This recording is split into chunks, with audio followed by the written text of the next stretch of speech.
Hello, this is Chef John from foodwishes.com with turkey noodle casserole. That's right, a post-Thanksgiving leftover turkey special edition. And there it is, the dreaded leftover turkey. You know, you can only eat so much turkey soup and hot turkey sandwiches, so this is a delicious way to use up the last of that turkey. So what we're going to do is we're going to pull off the skin, because skin is not that appetizing in a casserole. So pull off the skin, pull off the meat, and then chop the meat into fairly small pieces. So there you go. I got about 3 cups or so. The amount really doesn't matter. This is going to work with whatever you have. All right, so my turkey is cut. I'm going to make a little bit of a white sauce here with some butter and some flour. And I know what you're thinking. Man, we've been making a lot of roux lately. You're right. It's roux season. All right, so we're going to cook the flour in the butter on medium heat for about 3 or 4 minutes just to take the raw edge off. And a tip I haven't given you in a while, one way you can tell it's cooked long enough is if the flour smells like cooked pie crust. Once your roux is cooked, we're going to drizzle in our cold milk. All right, start off slow, and then you can pour it in a little quicker. If the milk's cold, you shouldn't have much problems with lumps. All right, once the milk is stirred in, we're going to bring that up to a simmer, of course. And while it comes to a simmer, we're going to add stuff. I'm going to add a can of condensed cream of mushroom soup. And what looks better than condensed cream of mushroom soup? Anything. So it's not the most attractive thing in the world, but it wouldn't be a classic old school American casserole without it. All right, after the soup, I'm going to spice this up a little bit. I'm going to add something called garam masala, which is basically a type of curry powder mixture. You could certainly use curry powder. I'm also going to put in some dry tarragon, my secret ingredient in this. Fresh tarragon would also work. I'm going to stir that in. I'm also going to add some chopped green onion, some diced red bell pepper, and green bell pepper. All right, we're going to stir that in.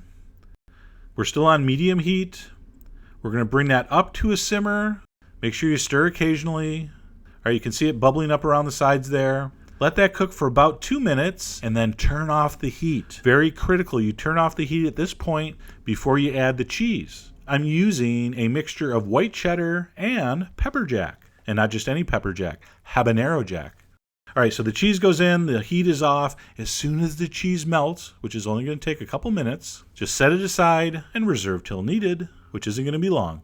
All right, once your sauce is done, I'm going to boil some egg noodles. Make sure your water is well salted. And we're going to cook that 1 minute less than the package directions. All right, once that's done, I want you to drain it really well. By the way, do not rinse those noodles, please. All right, we're ready for final assembly. And for this step, I like big bowls, and I cannot lie. Other chefs can't deny that it's easier to mix in a big bowl. All right, so we're going to dump in the turkey meat. We're going to dump in the noodles. We're going to pour in that sauce. And we're going to take a big spatula and fold it all together. And the reason I like big bowls, and I cannot lie, is because it's just so much easier to distribute everything evenly, also known as distribute, all those ingredients evenly throughout the noodles. And that way, when you dump it into your casserole dish, a large casserole dish, by the way, you're in great shape. I'm going to spread that out evenly. Now for the topping. I was going to do a classic breadcrumb topping, but then I saw in my pantry a bag of New York cheddar potato chips. So I decided to smash that up, sprinkle that over the top. I'm going to take the tines of a fork and just press that down a little bit so the crumbs are kind of sticking to that sauce a little bit. All right, that's going to go in a 350-degree oven until the top is browned and the sauce is bubbling around the sides. Everything's basically cooked in there, so you don't have to worry about that. But you do want to make sure it's heated all the way through and you get a really beautiful crust on it, like that. And I'll be honest, when this came out, I was like, I really want to pull one of those crunchy pieces off and eat it. But then I realized I hadn't taken any photos yet, and I'm like, no, don't do it. So let it rest at least 10-15 minutes.